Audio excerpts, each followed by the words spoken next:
नमस्कार साथियों, मैं वेद प्रकाश आपके अपने YouTube चैनल प्रकाश स्टडी में आपका स्वागत करता हूं। साथियों, आज हम सीटेट का 8 जनवरी 2022 का प्रथम शिफ्ट का पेपर लेके आए हैं, जिसमें आज हम पढ़ेंगे बाल विकास एवं शिक्षा शास्त्र। साथियों, आइए स्टार्ट करते हैं। इससे पहले हम जो पिछले वीडियो हैं 7 जनवरी 2022 की और अन्य वीडियो हैं, हम कई सारी वीडियो बना चुके हैं, आप प्लेलिस्ट में जाके देख सकते हैं। आइए स्टार्ट करते हैं। साथियों, क्वेश्चन नंबर पहला है, इसमें पूछा है विकासात्मक परिवर्तन है। ये नीचे 4 ऑप्शन रखे हैं, 4 ऑप्शन को पढ़ के करेक्ट आंसर आपको बताना है। क्वेश्चन नंबर पहले का सही आंसर क्या होगा? साथियों, इसका करेक्ट आंसर ऑप्शन नंबर चौथा हो जाएगा, यानी वंशानुगत कारकों और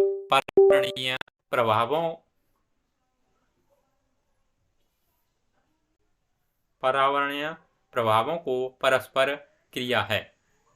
इसका करेक्ट आंसर ऑप्शन नंबर चौथा हो जाएगा। साथियों, अगर चैनल पर पहली बार आए हैं तो प्लीज़ चैनल को जरूर सब्सक्राइब कर लें, जिससे आने वाला नोटिफिकेशन है जैसे हम वीडियो डालते हैं तो आप तक जल्द पहुंच पाए। और अधिक से अधिक इस वीडियो को शेयर करें, जिससे अन्य लोगों का भी फायदा हो सके। अगला क्वेश्चन नंबर दूसरा है, ये खाली स्थान दे रखा है, खाली स्थान भरना है। इसमें कहा है स्थूल गत्यात्मक चालन कौशल का उदाहरण है, जबकि फिर खाली स्थान दे रखा है में सूक्ष्म गत्यात्मक कौशल की आवश्यकता होती है। ये नीचे 4 ऑप्शन रखे हैं, 4 ऑप्शन को पढ़ के करेक्ट आंसर आपको बताना है। इन दोनों खाली स्थान की जगह पर क्या आएगा? साथ ही क्वेश्चन नंबर 2 का ऑप्शन नंबर पहला सही हो जाएगा, यानी खाली स्थान की जगह पाएगा, पहले खाली स्थान की जगह भागना और दूसरे खाली स्थान की जगह पाएगा चित्र बनाना। यानी भागना स्थूल गत्यात्मक चालन कौशल का उदाहरण है, जबकि चित्र बनाना में सूक्ष्म गत्यात्मक कौशल की आवश्यकता होती है। इस प्रकार वाक्य पूर्ण होगा। अगला नेक्स्ट क्वेश्चन देख लेते हैं, क्वेश्चन नंबर तीसरा। क्वेश्चन नंबर 3 में पूछा है, इनमें से कौन सी बच्ची मध्य बाल्यावस्था में होगा? नीचे 4 ऑप्शन रखे हैं, 4 ऑप्शन को पढ़ के करेक्ट आंसर आपको बताना है। क्वेश्चन नंबर 3 का करेक्ट आंसर क्या होगा? साथ ही करेक्ट आंसर ऑप्शन नंबर चौथा हो जाएगा, यानी एक बच्ची जो तार्किक रूप से तर्क कर सकती है और संरक्षण कर पाती है। अगला नेक्स्ट क्वेश्चन देख लेते हैं, क्वेश्चन नंबर चौथा। साथियों, अगर कोई आपको क्वेश्चन समझ नहीं आता है तो कमेंट करके हमें बता सकते हैं।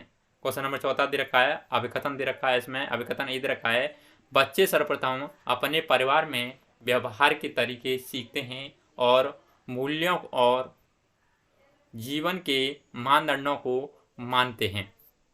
कारण आर दे रखा है, इसमें कारण आर दे रखा है, परिवार बच्चों के सामाजिकरण का एक द्वितीयक अभिकारक है। नीचे 4 ऑप्शन रखे हैं, 4 ऑप्शन को पढ़ के करेक्ट आंसर आपको बताना है। क्वेश्चन नंबर चौथे का सही आंसर क्या होगा? साथ ही क्वेश्चन नंबर चौथे का ऑप्शन नंबर तीसरा सही हो जाएगा, जिसमें ए सही है लेकिन आर गलत है। साथ ही इसमें जो अभिकथन दे रखा है यह सही है, और इसमें कारण है ये गलत होगा इसमें। अगला नेक्स्ट क्वेश्चन देख लेते हैं, क्वेश्चन नंबर 5। साथ ही 5 में पूछा है, निम्नलिखित में से कौन सा युग्म सही मिलान है? ये नीचे 4 ऑप्शन रखे हैं, 4 ऑप्शन को पढ़ के आपको सही मिलान बताना है। क्वेश्चन नंबर 5 का करेक्ट आंसर क्या होगा? साथ ही इसमें करेक्ट आंसर आपका ऑप्शन नंबर तीसरा हो जाएगा, यानी मूर्त संक्रियात्मक अवस्था में बच्चा ये हो जाएगा वर्गीकरण हुआ संरक्षण कर पाता है।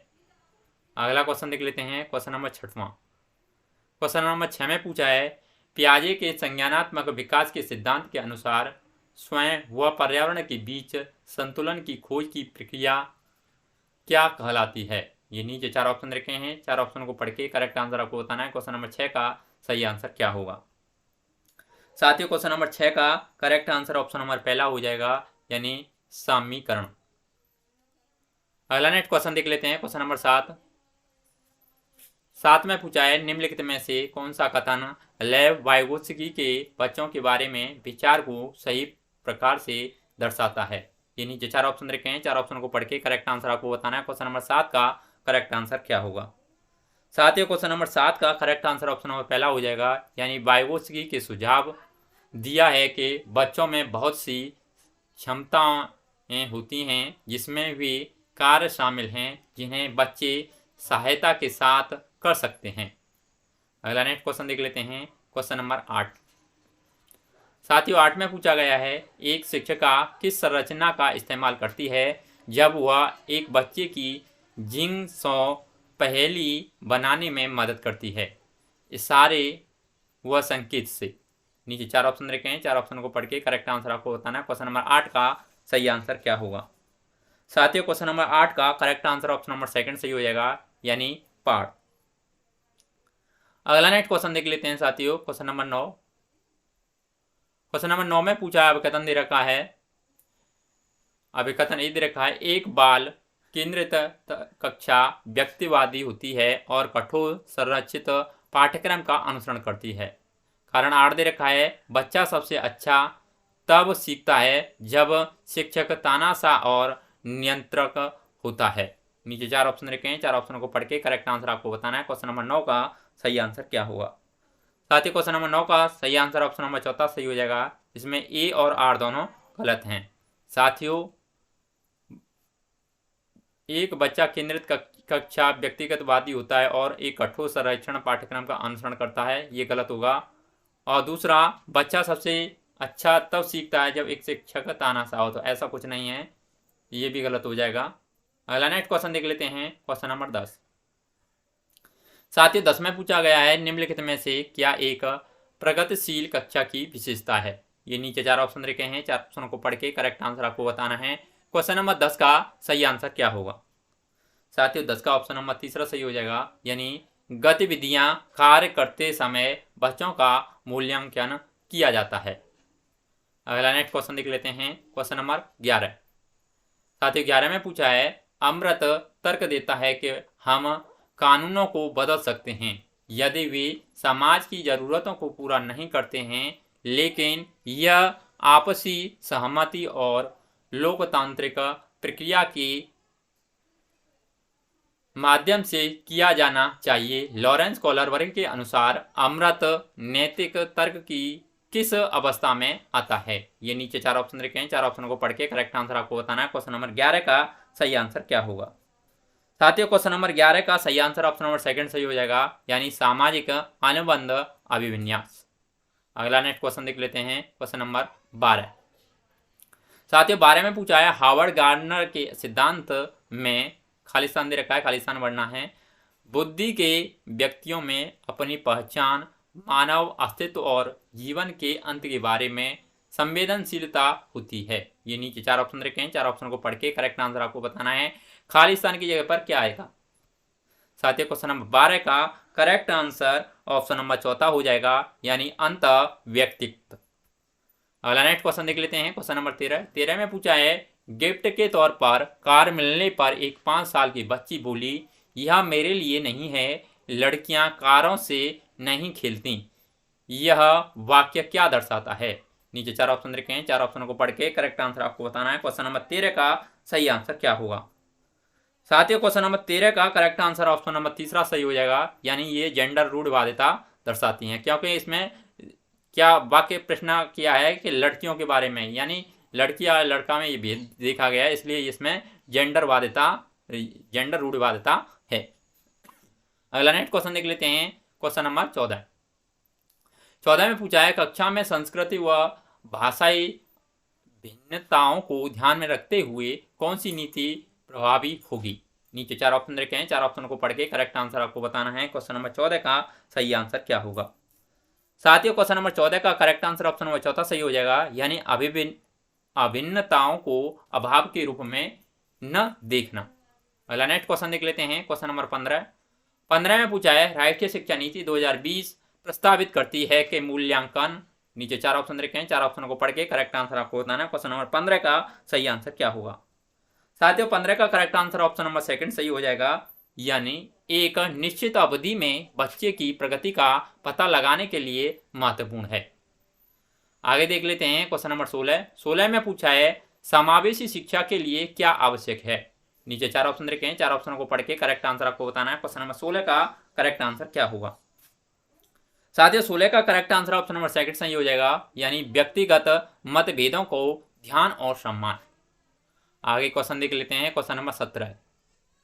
17 में पूछा है, निम्नलिखित में से कौन सा व्यवहार गठन वैकल्पिक की पहचान है? नीचे 4 ऑप्शन रखे हैं, 4 ऑप्शन को पढ़ के सही आंसर आपको बताना है। क्वेश्चन नंबर 17 का सही आंसर क्या होगा।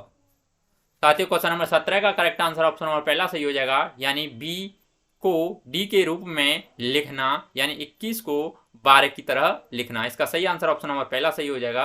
अगला नेक्स्ट क्वेश्चन देख लेते हैं। क्वेश्चन नंबर 18 में पूछा गया साथियों, वो विद्यार्थी जिन्हें स्वलीनता है उनकी पहचान उनके सामने आने वाली किस क्षेत्र की चुनौती से की जा सकती है। नीचे 4 ऑप्शन रखे हैं, 4 ऑप्शन को पढ़ के करेक्ट आंसर आपको बताना है। क्वेश्चन नंबर 18 का सही आंसर क्या होगा। साथियों क्वेश्चन नंबर 18 का करेक्ट आंसर साथियों ऑप्शन नंबर पहला सही हो जाएगा, यानी अभिव्यंजन और ग्रहणशील संचार में चुनौती। अगला नेक्स्ट क्वेश्चन देख लेते हैं। क्वेश्चन नंबर 19 साथियों 19 में पूछा है, वो विद्यार्थी जिन्हें दिव्यांगता है उनके सफल समावेशन के लिए क्या आवश्यक है। नीचे 4 ऑप्शन रखे हैं, 4 ऑप्शन को पढ़ के करेक्ट आंसर आपको बताना है। क्वेश्चन नंबर 19 का सही आंसर क्या होगा। साथियों क्वेश्चन नंबर 19 का करेक्ट आंसर ऑप्शन नंबर पहला सही हो जाएगा, यानी सुलभ अवसंरचना यानी इमारतें। इसका करेक्ट आंसर ऑप्शन नंबर पहला सही हो जाएगा। आगे देख लेते हैं क्वेश्चन नंबर 20। साथियों 20 में पूछा गया है, निम्नलिखित में से कौन सा अभ्यास विविध अधिगम प्राथमिकता वाले विद्यार्थियों को शामिल करने में सहायक होगा। नीचे 4 ऑप्शन रखे हैं, 4 ऑप्शन को पढ़ के करेक्ट आंसर आपको बताना है। क्वेश्चन नंबर 20 का सही आंसर क्या होगा। साथियों क्वेश्चन नंबर 20 का correct answer option number second सही हो जाएगा, यानी आसपास के खतरों और विकर्षणों को कम करना। आगे देख लेते हैं साथियों क्वेश्चन नंबर 21 में पूछा है, किस सिद्धांत पर आधारित कक्ष में विद्यार्थी स्वयं पहल करके व चर्चा में सक्रिय भागीदारी करके सीखते हैं। नीचे 4 ऑप्शन रखे हैं, 4 ऑप्शन को पढ़ के करेक्ट आंसर आपको बताना है। क्वेश्चन नंबर 21 का सही आंसर क्या होगा। साथियों 21 का सही आंसर ऑप्शन नंबर तीसरा सही हो जाएगा, यानी सामाजिक संरचनावादी। अगला देख लेते हैं साथियों क्वेश्चन नंबर 22। साथियों 22 में पूछा है, सार्थक अधिगम। नीचे 4 ऑप्शन रखे हैं, 4 ऑप्शन को पढ़ के सही आंसर आपको बताना है। क्वेश्चन नंबर 22 का सही आंसर क्या होगा। साथियों क्वेश्चन नंबर 22 का करेक्ट आंसर ऑप्शन नंबर चौथा सही हो जाएगा, यानी में विश्लेषण समालोचनात्मक सोच तथा समस्या समाधान की प्रक्रियाएं शामिल हैं। अगला देख लेते हैं क्वेश्चन नंबर 23 में पूछा है, राष्ट्रीय शिक्षा नीति 2020 में निम्नलिखित में से किसकी वकालत नहीं की गई है। फर्स्ट कहता है संरचनात्मक समझ का जोर, सेकंड कहता है योगात्मक मूल्यांकन, थर्ड कहता है पाठ्यक्रम में वृद्धि, और फोर्थ कहता है प्रौद्योगिकी के उपयोग में कमी। नीचे 4 ऑप्शन रखे हैं, 4 ऑप्शन को पढ़ के सही आंसर आपको बताना है। क्वेश्चन नंबर 23 का सही आंसर क्या होगा। साथियों क्वेश्चन नंबर 23 का करेक्ट आंसर ऑप्शन नंबर चौथा सही हो जाएगा, यानी जिसमें option number second, option third, option number fourth इसमें सही होगा, यानी सेकंड, थर्ड और फोर्थ, यानी योगात्मक मूल्यांकन, पाठ्यक्रम में वृद्धि और प्रौद्योगिकी के उपयोग में कमी। इसमें कहा गया है राष्ट्रीय शिक्षा नीति 2020 में निम्नलिखित में से किसकी वकालत नहीं की गई है, यानी इन तीनों पॉइंटों की वकालत नहीं की गई है। अगला देख लेते हैं साथियों क्वेश्चन नंबर 24 में पूछा गया है, निम्नलिखित में से कौन सा युग्म प्रतिक्रिया और लक्ष्य अभिविन्यास का सही मिलान है। ये नीचे 4 ऑप्शन रखे हैं, 4 ऑप्शन को पढ़ के करेक्ट आंसर आपको बताना है। क्वेश्चन नंबर 24 का सही आंसर क्या होगा। साथियों 24 का करेक्ट आंसर साथियों ऑप्शन नंबर पहला सही हो जाएगा, यानी किसी विशेष रुचि के क्षेत्र में क्षमता में सुधार के लिए कार्यपत्रक करना, यानी महारत हासिल करने की दिशा में उन्मुख लक्ष्य। अगला नेक्स्ट क्वेश्चन देख लेते हैं साथियों क्वेश्चन नंबर 25 में पूछा है, विद्यार्थियों के अधिगम को सुसाध्य करने के लिए एक शिक्षिका को निम्नलिखित में से किस पर ध्यान देना चाहिए। नीचे 4 ऑप्शन रखे हैं, 4 ऑप्शन को पढ़ के सही आंसर आपको बताना है। क्वेश्चन नंबर 25 का करेक्ट आंसर क्या होगा। साथियों क्वेश्चन नंबर 25 का करेक्ट आंसर ऑप्शन नंबर चौथा हो जाएगा, यानी बच्चों के पूर्व ज्ञान से संबंधित जोड़ना। अगला नेक्स्ट क्वेश्चन देख लेते हैं क्वेश्चन नंबर 26। साथियों 26 में पूछा गया है निम्नलिखित में से कौन सा विद्यार्थियों द्वारा निर्मित भ्रांतियों से निपटने के लिए एक रचनात्मक दृष्टिकोण है। ये नीचे 4 ऑप्शन रखे हैं, 4 ऑप्शनों को पढ़ के सही आंसर आपको बताना है। क्वेश्चन नंबर 26 का सही आंसर क्या होगा। साथियों क्वेश्चन नंबर 26 का करेक्ट आंसर ऑप्शन नंबर तीसरा सही हो जाएगा, यानी भ्रांतियों के प्रत्युत्तर हेतु प्रयोग और अवलोकन के अवसर देना। अगला नेक्स्ट क्वेश्चन देख लेते हैं साथियों, क्वेश्चन नंबर 27। 27 में पूछा है निम्नलिखित में से क्या विद्यार्थियों के बीच किसी कार्य की संरचनात्मक समझ को सुसाध्य करने में सहायक है। ये नीचे 4 ऑप्शन रखे हैं, 4 ऑप्शन को पढ़ के सही आंसर आपको बताना है। क्वेश्चन नंबर 27 का करेक्ट आंसर क्या होगा। साथियों 27 का जो करेक्ट आंसर हो जाएगा ऑप्शन नंबर सेकंड सही हो जाएगा, यानी चर्चा और संवाद। अगला नेक्स्ट क्वेश्चन देख लेते हैं, क्वेश्चन नंबर 28। 28 में पूछा है साथियों प्रभावी अधिगम हेतु एक शिक्षिका को विद्यार्थियों में खालिस्तान को सक्रिय करना है। साथ ही इस खालिस्तान की जगह पे क्या आएगा, ये नीचे 4 ऑप्शन रखे हैं, 4 ऑप्शन को पढ़ के खालिस्तान को भर के बाकी को पूरा करे।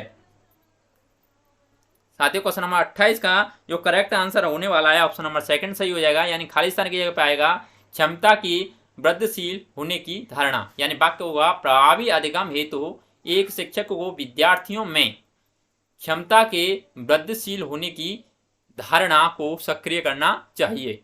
अगला नेक्स्ट क्वेश्चन देख लेते हैं साथियों, क्वेश्चन नंबर 29 में पूछा है निम्नलिखित में से कौन सा वहम अभिप्रेरणा का उदाहरण नहीं है। नीचे 4 ऑप्शन रखे हैं, 4 ऑप्शन को पढ़ के करेक्ट आंसर आपको बताना है। साथियों क्वेश्चन नंबर 29 का सही आंसर क्या होगा। साथियों 29 का correct answer option number second होने वाला है, यानी ज्ञान प्राप्त करने के लिए वाद विवाद समूह में शामिल होना। आगे देख लेते हैं क्वेश्चन नंबर 30 में साथियों खालिस्तान दे रखा है के इस्तेमाल से विद्यार्थियों के उपलब्धि में फिर खालिस्तान होने की संभावना है। नीचे 4 ऑप्शन रखे हैं, 4 ऑप्शन को पढ़ के सही आंसर आपको बताना है। क्वेश्चन नंबर 30 का सही आंसर क्या होगा। साथियों क्वेश्चन नंबर 30 का करेक्ट आंसर ऑप्शन नंबर तीसरा सही हो जाएगा, यानी सामाजिक सहयोग वृद्धि। साथियों जो बाल विकास एवं शिक्षा शास्त्र के जितने भी क्वेश्चन पूछे गए थे इस पेपर में हमने सभी कंप्लीट कर लिए हैं। अगर आपको वीडियो अच्छा लगता है तो प्लीज़ वीडियो को शेयर करें अधिक से अधिक, और आपने चैनल सब्सक्राइब नहीं किया है तो प्लीज़ चैनल को जरूर सब्सक्राइब कर लें। आज के लिए बस इतना ही, धन्यवाद।